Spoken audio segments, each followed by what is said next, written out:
What is up, ladies and gentlemen? My name is Blackblade and welcome back to my channel. And before I start the vlog, I would like to apologize to you guys if I haven't really made any videos lately. The reason being, of course, because of work. I've got a lot of work piled up and I really couldn't really find the time to make a video. Alright, so enough about that. Welcome back to vlog part 12, I think, of our Shadow Dual Claw class build. Now, the reason that I wanted to do an update is because Path of Exile released a patch. I believe it's patch 1.1.0D, and with that patch they kind of changed the arrangement of the skills on the skill tree. So there are some skills that are moved or that were added. So I would like to update the Shadow Dual Claw class so that you guys would know what do you call this, how I would build the character into the latest skill tree. Alright, let's go into the build proper. Okay, so here is our skill tree. Obviously we are starting with the Shadow. Going up here, getting some attack speeds and some movement speed. Going down here, getting one-handed damage, and of course getting haste. And of course going up here, getting life and mana, some more life and some more life. And of course going up here, getting the mental acuity. Going up here, getting some intelligence nodes, and of course evidently getting into some life nodes over here. And now the mind drinker is actually an optional skill node for you guys. If you have a really good mana regeneration, you could put, or you could allocate that point somewhere else. But for me, this actually helps because our dual strike is costs so much. It's at 47 now, and I only have so little mana. It's only at 279. Now you may think that 279 is a huge mana pool, but then with the attack speed of my build, the skill will eat out through the mana really fast. So this one actually helps me a lot.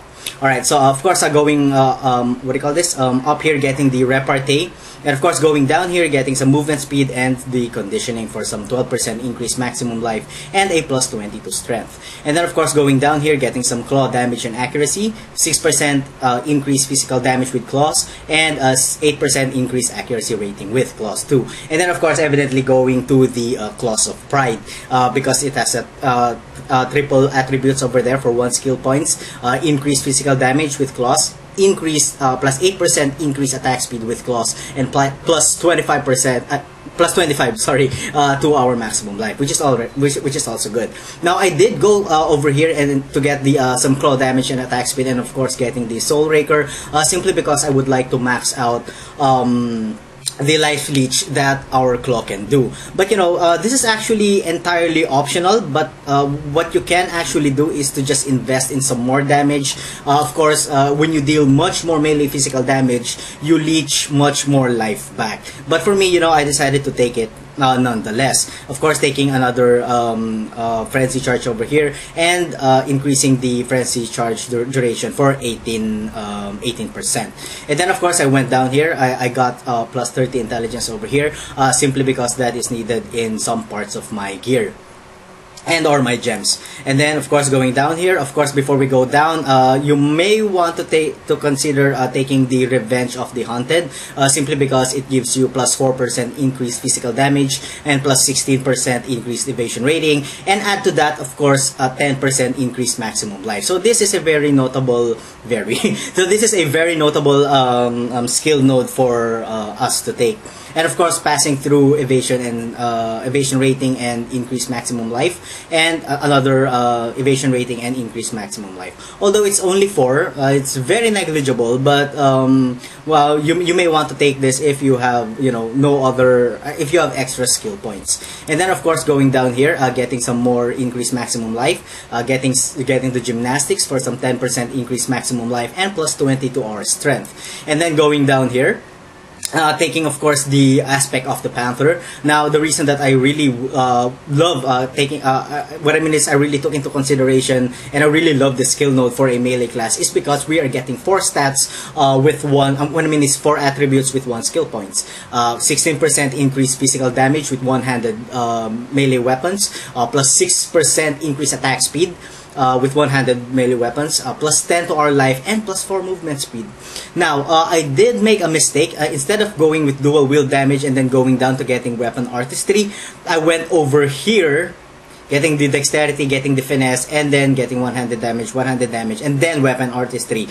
This is actually a mistake. I'm actually telling you guys. I just don't have any more regret orbs, and I really did not think through through this too much. I think I spent around a little bit of 2 hours just meddling around with the skill before I applied all the skill points. But what you need to do is you need to take the dual wield damage over to the left of the Aspect Panther over here, and then go down over here getting the weapon artistry. 20% increased melee physical damage, an additional chance to block while dual wielding, and plus 20 dexterity. And then of course it's also optional to go down here getting one-handed melee damage, 10% increase, another 10% increased physical damage over here, and of course a finesse for 8% increased attack speed and 20% increased accuracy rating, plus 20 dexterity. So this skill node over here, the dexterity skill node over here, is really a waste of skill node. It should have been here. So learn from my mistake. Of course, going through here, getting some more increased life, and then going down here, going up here, getting the fencing, because fencing has a 24% increased physical damage with one-handed melee weapons, which is a huge increase for our damage output. And then of course going down here, getting some more life and thick skin. If you are doing a melee build and you happen to come across over this skill node, or even if you're doing a barrage build or any other ranger builds or duelist builds, it is really good to take this to take this node, because 18% increased maximum life is a really huge increase. Alright, and of course I took some intelligence over here just because of my gear requirements and some skill gem requirements. Now for our major for our major skill node, well, we took Iron Reflexes simply because we are melee, and we all know that evasion rating converted into armor is more armor than armor itself. So this is a very important skill node for us to take. And then of course going up here, going with leather and steel. If you guys noticed, I always take leather and steel because I find it really annoying running around the map really slow. So ignoring all movement penalties from armor is a huge benefit for me. That's just my preference. But if you guys if you guys would opt, if you guys are good with not moving really fast around the map or around the area, you may want to take another skill node instead. But for me, this works for me fine. Alright, so going down here, of course taking some armor and evasion, and of course taking some acceleration nodes over here, which increases our attack speed by 12% and plus 20 to dexterity. Of course passing to an 8% increased mana, and of course going to Master of Arena. Now if you are going melee, Master of Arena is a really powerful skill node to take. Even if you're doing a two-handed weapon build, or a one-handed weapon build, or a dual weapon build, take Master of Arena. 8% melee physical damage plus 2 melee weapon arm range. So that is a really important aspect to that. And of course plus 20 dexterity.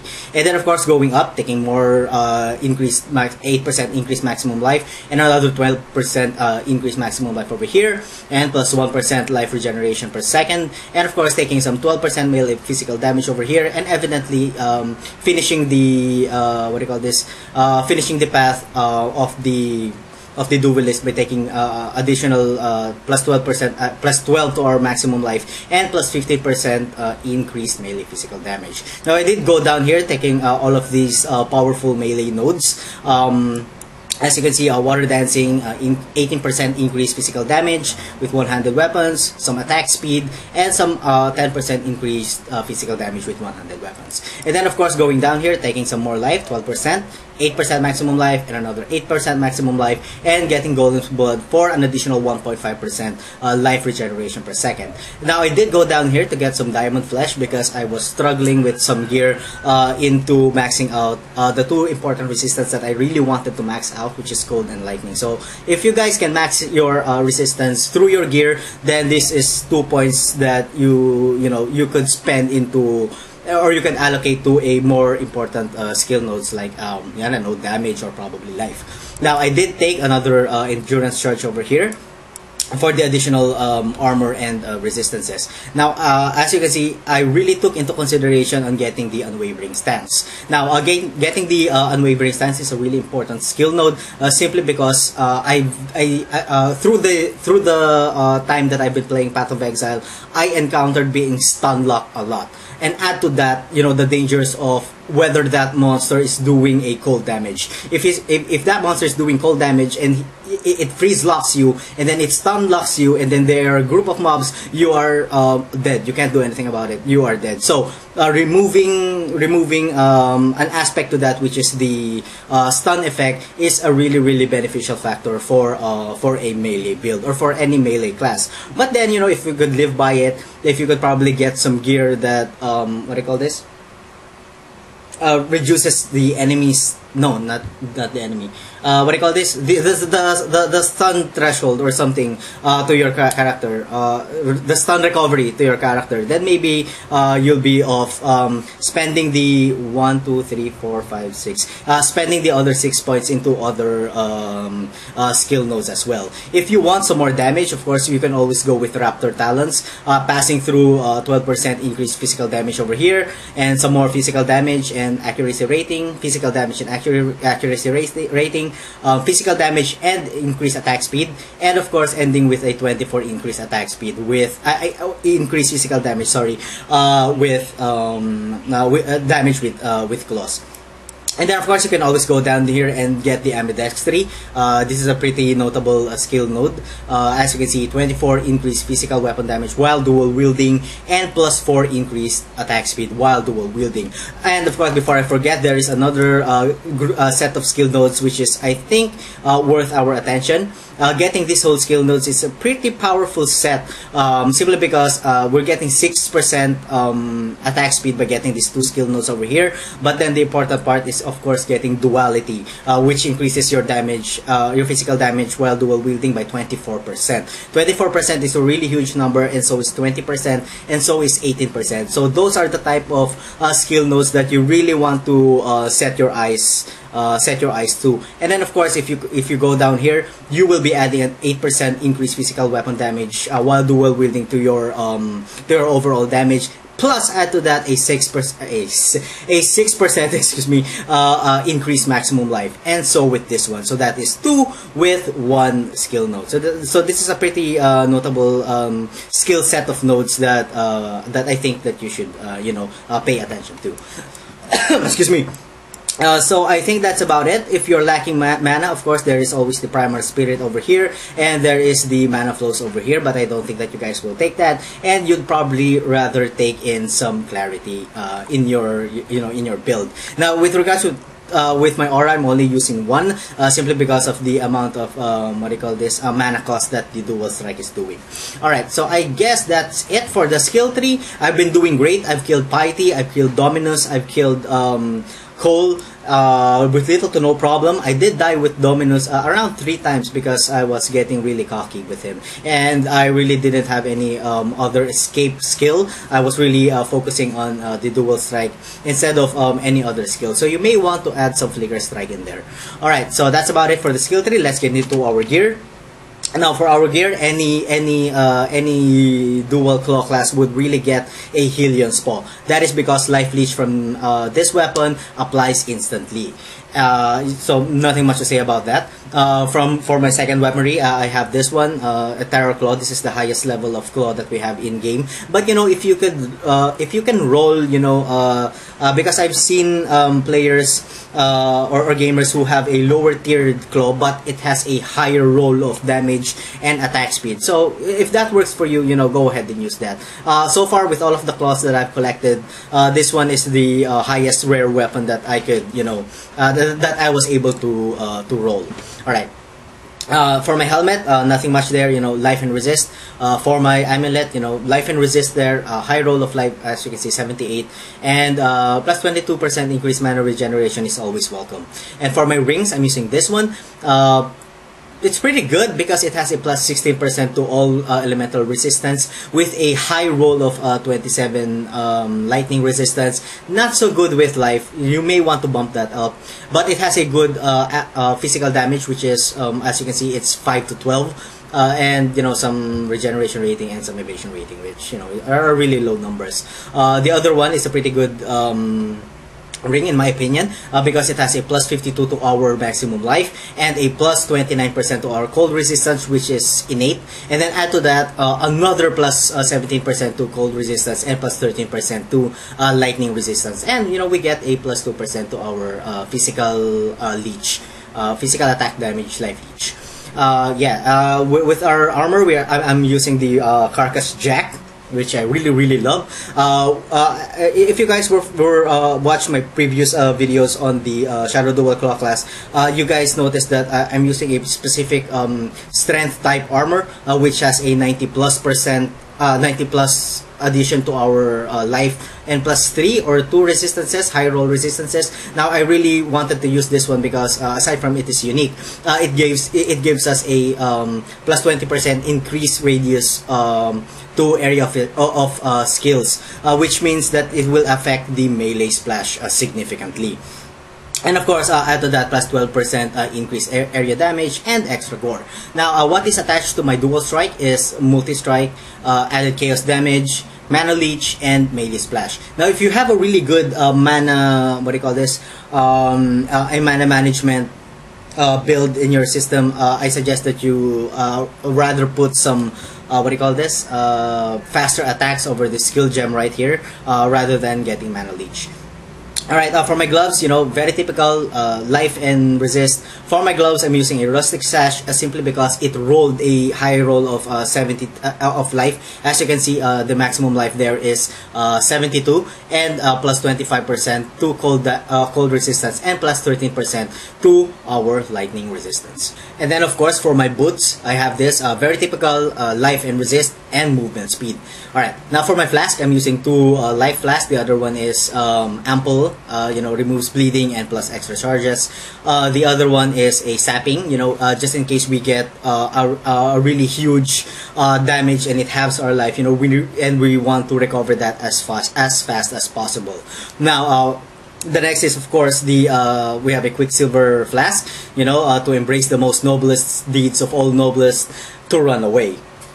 And the next one is of course a granite a granite flask. Every melee character of course has this plus 3000 to armor and plus 95% increase to our armor. And the other one is mana. Alright, so I've discussed enough, I think. For our damage, we are doing a where is it? Hold on. For our overall damage, we are doing 5,018, which I think is pretty good. If you can, I think with some tweaks in the skill tree, you could bump this up to 6,500 plus, or even 7,000 if you have a really good life on your gear set. Now for our defenses, we are doing a 4,882 to our armor, and we have 47% to our fire resistance, which is pretty bad, but then I don't really care that much because we can life leech, very fast and very efficiently.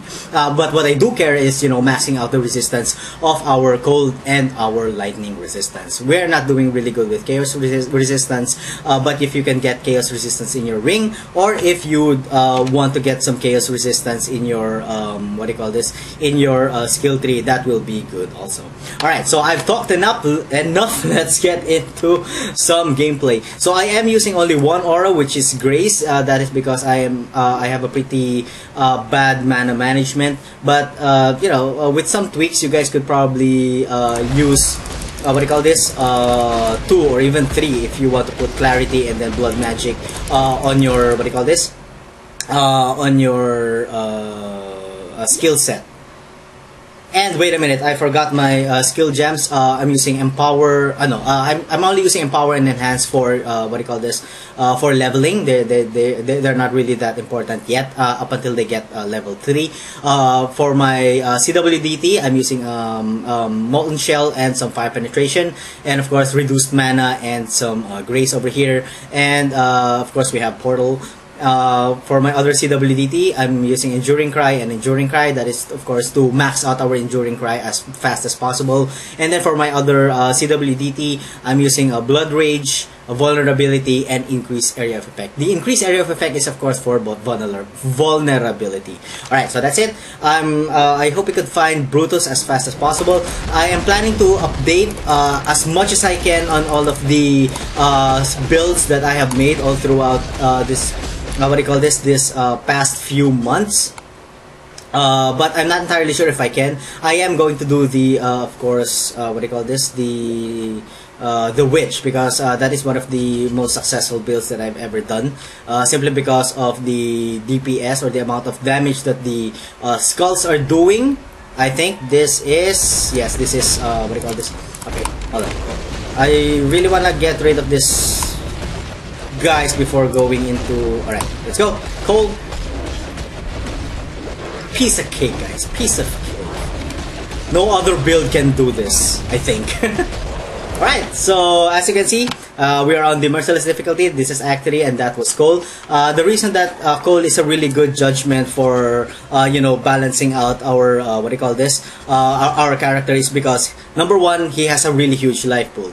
Number two, he does a lot of damage, especially when he crits. So he will be kind of like our measurement, on how much physical damage we can take and how much we can survive while taking all of those damage. So that's it for me, guys. I hope you guys enjoyed the video, and thank you so much for watching. If you guys enjoyed the content, please like, comment, and subscribe. And as always, I'm gonna see you guys on the next part of my video. Have a good one. We believe that is because we are already capped in our night reach, and I'm going to explain why just a little later. And of course, I am proceeding to get a lot of damage nodes. And if you have noticed, I also believe melee damage